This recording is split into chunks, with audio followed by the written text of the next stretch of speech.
The Whisky War, the most polite border conflict in history. A tense border conflict.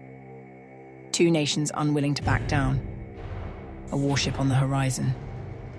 The stage was set for battle. Well, sort of.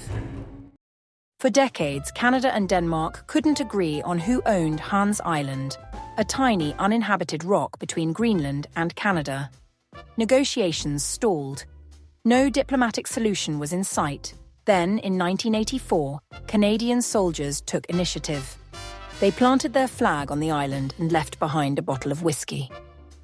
Not to be outdone, the Danish seized the whiskey, replaced the Canadian flag with their own, and, of course, left a bottle of schnapps. And so began the most polite border conflict in history, the Whisky War.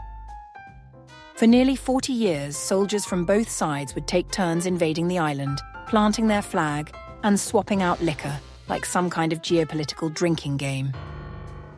It wasn't until 2022 that they finally settled the dispute by splitting the island in half, officially giving Canada and Denmark a land border. That's right, both countries are now off the list of nations with only one direct neighbour. And so the war ended as it began, not with gunfire, but with a toast. No shots were fired, only poured, over and over again.